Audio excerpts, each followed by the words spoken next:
Right now, sending 1 kilogram of cargo into space costs $2,700. Every satellite, every space station module, every gram of food sent to astronauts, all of it paid that price for 60 years because there was no other option. Japan thinks they have found the option. Not a better rocket, no rocket at all. A cable, 96,000 kilometers long, running from the Pacific Ocean straight up past geostationary orbit. No fuel, no explosion, nothing thrown away. A machine that simply climbs. And the company building it is not SpaceX. It is not NASA. It is the same construction firm that built Tokyo Skytree, the tallest tower on Earth. Their deadline? 2050. If they hit it, every rocket ever built becomes obsolete overnight. But this idea did not start in 2012. It started in 1895, with a Russian school teacher standing at the base of the Eiffel Tower. In 1895, a scientist named Konstantin Tsiolkovsky stood in Paris, looking up at the Eiffel Tower, just completed 6 years earlier, and had a thought that would haunt engineers for the next 130 years. What if you built something like this all the way to space? Not a tower, a cable, anchored to Earth, stretching past the atmosphere, past low orbit, past geostationary orbit, all the way to 96,000 kilometers above the ground. He wrote it down, published it, and then spent the rest of his life being ignored. Because in 1895, it was not just impossible, it was laughable. Nobody is laughing now. Because the company that built the tallest tower on Earth just announced they are building one into space. And the one material that makes it possible, the material that does not yet exist at scale, is being tested right now on the International Space Station by a Japanese university in actual orbit. This is not a proposal anymore. This is a construction company with a deadline. Before we talk about what Japan is building, we need to talk about what it is replacing. Because rockets are not a solution. They never were. They are a workaround. An extraordinarily expensive, extraordinarily wasteful workaround that humanity has been using for 60 years because nobody had anything better. Here is what a rocket actually is. A controlled explosion, pointed downward, powerful enough to push a small payload through the atmosphere before the fuel runs out. The Saturn V, the most powerful rocket ever built, weighed 2.8 million kilograms at launch. By the time it reached orbit, it weighed 130,000. 95% of the rocket, gone, burned, destroyed, to deliver 5% to space. Every launch, every time. Today, sending 1 kilogram to orbit costs approximately $2,700 on a good day, with a reusable rocket. For 60 years, that has been the price of leaving Earth. And every satellite, every space station module, every gram of food and water and equipment sent to orbit paid that price. Then, in 1991, a Japanese engineer named Sumio Iijima looked through an electron microscope at a carbon sample and noticed something that should not have been there. Tubes, rolled from single sheets of carbon atoms, nanometers wide, perfectly symmetrical. He had discovered carbon nanotubes. And that discovery, made in a laboratory in Nagoya, is the reason Japan is now planning to build a cable to space. Carbon nanotubes are not special because they are new. They are special because of what they are made of and how they are arranged. Carbon, in its graphite form, is soft, brittle. You write with it. But arrange those same carbon atoms into a hexagonal lattice, roll that lattice into a seamless tube, and something extraordinary happens. The material becomes 100 times stronger than steel at 1/6 the weight.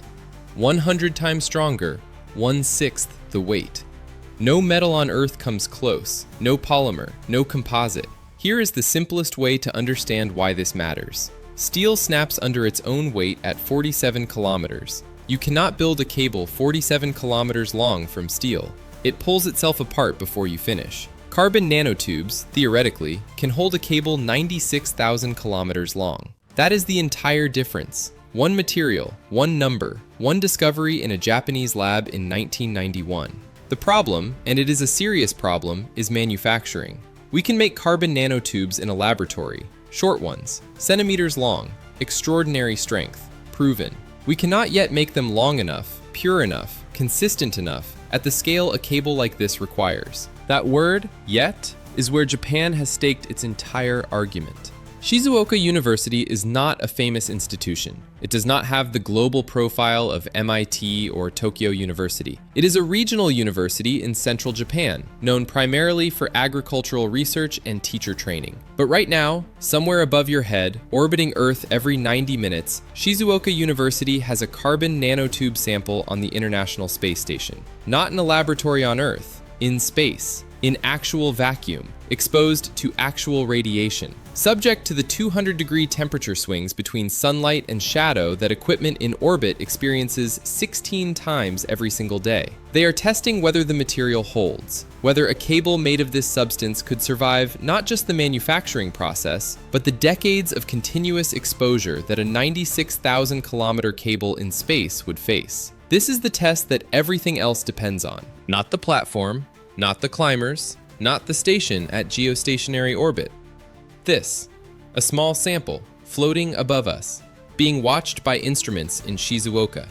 The result of that test is the difference between a beautiful diagram in an engineering journal and the most ambitious construction project in human history. Now meet the company that intends to build it. Obayashi Corporation was founded in 1892.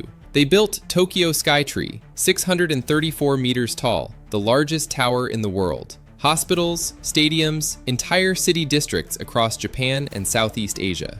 When Obayashi published their space elevator proposal in 2012, the engineering world took notice. Not because space elevator concepts were new, but because this was not a writer, not a theorist. This was a construction company, with a project manager, with a budget, with a completion date.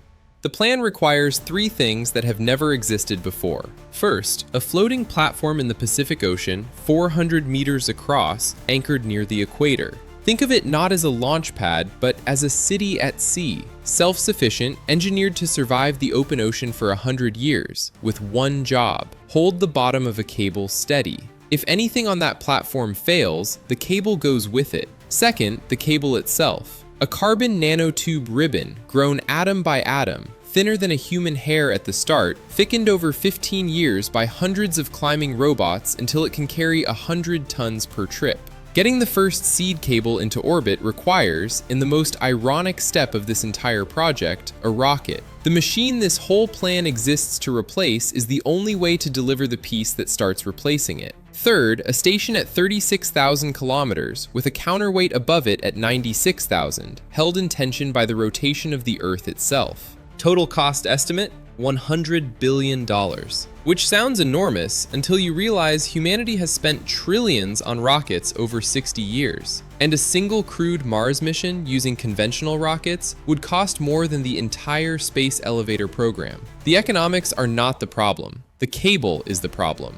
Here is what that cable has to survive. From the ground up, it passes through the lower atmosphere, lightning country. The cable will be the tallest object on the planet, and every major storm on Earth will find it. Then it enters low Earth orbit, where thousands of active satellites cross its path daily. Every one of them will need to be tracked, every crossing managed, because a collision at orbital velocity does not damage the cable, it severs it. Above that, the Van Allen radiation belts, zones of intensely energetic charged particles that attack both the cable material and any climber carrying passengers through them. Then, the micrometeorite environment, where fragments of rock and metal moving at 30 kilometers per second punch through materials like they do not exist. And at the very top, 100 years of continuous tension, thermal cycling, radiation exposure, and load stress, with no ability to shut the system down for maintenance without losing the entire structure. Engineers have a name for the scenario where the cable breaks mid-span. They call it the snap. The lower section falls, 36,000 kilometers of cable wrapping around the equator. The upper section, freed from gravity's pull, flies outward into a higher orbit or escapes Earth entirely. Every single engineering decision in this project is made in the shadow of that scenario. This is not just an engineering problem. It is an engineering problem, a materials problem, a debris tracking problem, a radiation problem, and a geopolitical problem, all at once, all for 100 years without interruption. So why does anyone believe it is possible? Fix 4 is already in this script, not ready yet section kept fully intact as it's the strongest retention moment. Because every technology that now defines modern life was once not ready yet. In 1903, powered flight was not ready yet. 12 seconds at Kitty Hawk. The Wright brothers flew 100 feet. 20 years later, Charles Lindbergh crossed the Atlantic. In 1957, satellite communication was not ready yet. Sputnik beeped. 40 years later, GPS guided every ship and aircraft on Earth. In 1991, the year Sumio Ijima discovered carbon nanotubes in a Nagoya laboratory, scaling them to industrial length was not ready yet. 30 years later, Shizuoka University has a sample on the ISS. The gap between not ready yet and operational is not fixed. It is a function of how seriously you take the problem, how many engineers you put on it, how much testing you do, how willing you are to keep going when the timeline slips. Obayashi kept going. The Japanese government kept funding. Shizuoka kept testing. And that is not a small thing. That is the difference between a concept that stays in a journal and a concept that becomes real. If the cable works, if the test holds, here is what changes. Getting 1 kilogram to orbit today costs $2,700. On the space elevator, the same kilogram costs $10. Not a modest improvement, not an incremental advance, a 99.6% reduction in the cost of reaching space. At $10 per kilogram, the economics of everything beyond Earth's atmosphere transform completely. Satellites that currently cost hundreds of millions to launch become affordable to universities, to small companies, to countries that have never had a space program. Space solar power, collecting energy in orbit and beaming it to Earth, becomes economically viable for the first time. A Mars mission that currently requires years of planning and billions of dollars for the Earth to orbit phase alone becomes a logistics problem rather than a financial one. The cable does not just make space cheaper, it makes space accessible to everyone. Tsiolkovsky stood at the base of the Eiffel Tower in 1895 and imagined a cable to space. He was a school teacher in a small Russian town. He had no funding, no laboratory, no institution behind him. He published his idea anyway. 130 years later, the company that built the world's tallest tower is using his idea as their next project. The test sample is in orbit. The deadline is 2050.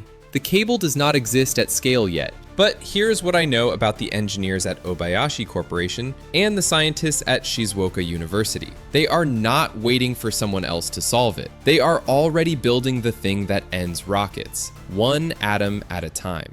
Tell me in the comments, do you think you will ride a space elevator in your lifetime? And subscribe, because when that Shizuoka test result comes back, when we find out whether that sample held, I will cover it the moment the data is published. That result changes everything.